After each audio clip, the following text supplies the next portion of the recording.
श्री स्वामी समर्थ. तुम्हा सर्वांचे आपल्या यूट्यूब चॅनलवरती मी अगदी मनापासून स्वागत करते. तुमच्या मनातील सर्व चांगल्या इच्छा स्वामी महाराज पूर्ण करोत ही स्वामींच्या चरणी प्रार्थना करते आणि आजच्या व्हिडिओला सुरुवात करते. 15 डिसेंबरला अन्नपूर्णा जयंती आहे आणि अन्नपूर्णा जयंतीनिमित्तच आपण आजच्या या व्हिडिओमध्ये पाहणार आहोत ते म्हणजे अन्नपूर्णा घरामध्ये कुठे ठेवावी, अन्नपूर्णेची पूजा कशी करावी, त्याचप्रमाणे अन्नपूर्णा ठेवलेले तांदूळ जे आहेत तर ते कधी बदलावेत, हे तांदूळ रोज बदलावेत का, आणि घरामध्ये कशा प्रकारची अन्नपूर्णा अजिबात ठेवू नये अशी संपूर्ण माहिती आपण आजच्या या व्हिडिओमध्ये पाहणार आहोत. व्हिडिओला सुरुवात करण्याअगोदर तुम्ही जर चॅनलवरती नवीन असाल आणि पहिल्यांदाच माझे व्हिडिओ पाहत असाल तर चॅनलला सबस्क्राईब करा. व्हिडिओ माहितीपूर्ण वाटला तर व्हिडिओला लाईक करा. मार्गशीर्ष महिन्यातील जी पौर्णिमा असते तर हा दिवस अन्नपूर्णा जयंती म्हणून सुद्धा साजरा केला जातो. आता मार्गशीर्ष पौर्णिमेलाच अन्नपूर्णा जयंती का असते तर यामागे एक छोटीशी आख्यायिका आहे. पौराणिक मान्यतेनुसार एकदा पृथ्वीवरती अन्नाची कमतरता होती आणि लोक उपाशी राहू लागले. हताश होऊन लोकांनी ब्रह्मा आणि विष्णूंची प्रार्थना केली. यानंतर ब्रह्मा व विष्णूंनी शिवांना योगनिद्रेतून जागे केले आणि संपूर्ण समस्येची जाणीव करून दिली. शिवांनी पृथ्वीचे निरीक्षण केले आणि त्यानंतर माता पार्वती अन्नपूर्णेचे रूप घेऊन पृथ्वीवरती आली आणि संपूर्ण लोकांचा उद्धार केला. हा दिवस मार्गशीर्ष पौर्णिमेचा होता आणि म्हणून या दिवसाला अन्नपूर्णा जयंती म्हणतात. अन्नपूर्णा देवी म्हणजेच माता पार्वतीचे एक रूप आहे आणि अन्नपूर्णा जयंती हा दिवस अन्नपूर्णा मातेला समर्पित आहे. अन्नपूर्णा जयंतीच्या दिवशी आपण अन्नपूर्णा मातेची विधिवत पूजा करत असतो. त्याचप्रमाणे काही वस्तू या अन्नपूर्णेला अर्पण करत असतो. जो व्यक्ती अन्नपूर्णा जयंतीच्या दिवशी अन्नपूर्णेची उपासना करतो, पूजा करतो, त्याच्या जीवनातील अनेक दुःखे दूर होत असतात. त्याचप्रमाणे या दिवशी उपवास सुद्धा केला जातो. अन्नपूर्णा मातेची उपासना केल्यामुळे घरामध्ये सुख समृद्धी येत असते. कौटुंबिक सुख, आरोग्य आणि अन्नधान्य त्याचप्रमाणे संपत्तीच्या प्राप्तीसाठी अन्नपूर्णा देवीची पूजा केली जाते. या दिवशी सकाळी लवकर उठायचं आहे. स्नान करून आपल्याला स्वच्छ वस्त्र परिधान करायचं आहे. यानंतर आपल्याला आपल्या देवघरातील देवांची पूजा करून घ्यायची आहे आणि यानंतर अन्नपूर्णा देवीची आपल्याला पूजा करायची आहे. अन्नपूर्णा देवीची पूजा आपण देवघरामध्ये सुद्धा करू शकतो आणि स्वयंपाकघरामध्ये सुद्धा करू शकतो, कारण अन्नपूर्णा मातेच्या आशीर्वादानेच आपल्याला धनधान्य जे काही आपण अन्न खातो तर ते मिळत असते आणि म्हणूनच अन्नपूर्णा मातेची जी पूजा आहे तर ते आपण आपल्या स्वयंपाकघरामध्ये सुद्धा करू शकतो. आता आपल्याला काय करायचं आहे, आपण ज्या ठिकाणी गॅस शेगडी मांडलेली आहे तर त्या शेगडीजवळ आपल्याला एक रांगोळीच्या साहाय्याने स्वस्तिक चिन्ह काढायचं आहे. त्यावरती आपल्याला एक पाट मांडायचा आहे. त्या पाटावरती आपल्याला लाल रंगाचं कापड टाकायचं आहे. त्यानंतर एका बाजूला त्या पाटावरती आपल्याला दिवा लावून घ्यायचा आहे. दिवा ठेवताना दिव्याखाली आपल्याला आसन द्यायचं आहे. एक प्लेट ठेवून त्यामध्ये थोडेसे तांदूळ ठेवून त्यावरती दिवा ठेवायचा आहे. दिव्याला हळदी कुंकू अक्षता फुल अर्पण करायचं आहे. दिव्याची पूजा करायची आहे. दिव्याची जी वात आहे तर त्याची दिशा आपल्याला उत्तरेला करायची आहे.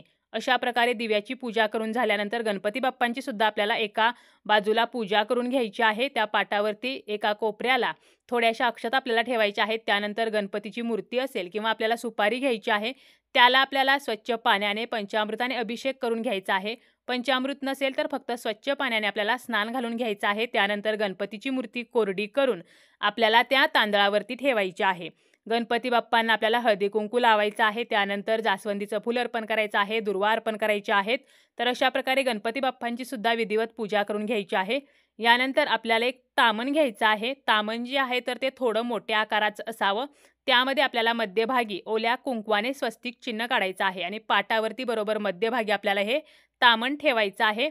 त्या स्वस्तिकवरती आपल्याला थोड्याशा फुलांच्या पाकळ्या किंवा थोड्याशा अक्षता ठेवायच्या आहेत. अगदी त्या स्वस्तिकच्या मध्यभागी जरी आपण फुलांच्या पाकळ्या किंवा अक्षता ठेवल्या तरी चालतील. आणि यानंतर आपल्याला एक वाटी किंवा छोटीशी प्लेट घ्यायची आहे, जी आपल्याला तांदळाने भरून घ्यायची आहे, कारण यामध्ये आपल्याला अन्नपूर्णा माता ठेवायची आहे. तर ही वाटी आपल्याला तांदळाने भरून घ्यायची आहे आणि ज्या तामणामध्ये आपण स्वस्तिक चिन्ह काढलेलं आहे तर त्यावरती आपल्याला बरोबर मध्यभागी आपल्याला ही वाटी किंवा छोटी प्लेट जी आपण तांदळाने भरून घेतलेली आहे तर ती ठेवायची आहे. त्यानंतर अजून एक तामण घ्यायचं. त्या तामणामध्ये अन्नपूर्णा मूर्ती ठेवायची आहे आणि आपल्याला या देवीला स्नान घालायचं आहे. सर्वप्रथम पाण्याने, त्यानंतर पंचामृताने आणि पुन्हा एकदा स्वच्छ पाण्याने आपल्याला हे स्नान घालायचं आहे. आणि हे स्नान घालताना म्हणजे अन्नपूर्णा मातेला अभिषेक करताना श्री अन्नपूर्णा नमो नमः असं आपण म्हणू शकतो. किंवा ओम अन्नपूर्णाय नमः असं म्हणत जरी हे स्नान घातलं तरी सुद्धा चालेल. यानंतर अन्नपूर्णा मातेची मूर्ती आपल्याला कोरडी करून घ्यायची आहे आणि आपल्याला त्या वाटीमध्ये जे आपण तांदूळ भरलेले आहेत तर या तांदळावरती आपल्याला ही मूर्ती ठेवायची आहे. अन्नपूर्णा जी आहे तर ती कधीही डायरेक्ट कापडावरती ठेवू नये, तर ती नेहमी तांदळावरती ठेवली जाते किंवा धान्यावरती ठेवली जाते आणि म्हणून आपल्याला ती तांदळावरती ठेवायची आहे. यानंतर आपल्याला काय करायचं आहे तर अन्नपूर्णा मातेला हळदी कुंकू लावायचं आहे, फुले अर्पण करायची आहेत, धूप अगरबत्ती लावायची आहे, नैवेद्य दाखवायचा आहे. नैवेद्यामध्ये आपण शिरा, दूध, साखर तर असा नैवेद्य दाखवू शकतो. आता जर आपण आपल्या देवघरामध्ये अन्नपूर्णा मातेची जर पूजा करणार असू तर देवघरामध्ये जर शिवलिंग असेल तर शिवलिंगाजवळ आपल्याला ही मूर्ती ठेवायची आहे, कारण अन्नपूर्णा म्हणजेच पार्वती मातेचं एक रूप आहे. त्यामुळे शिवलिंगाजवळ जरी ही मूर्ती ठेवली तरी चालेल. तर अशा प्रकारे देवघरामध्ये किंवा स्वयंपाकघरामध्ये आपण अन्नपूर्णा मातेची विधिवत पूजा जी आहे तर ती करून घ्यायची आहे.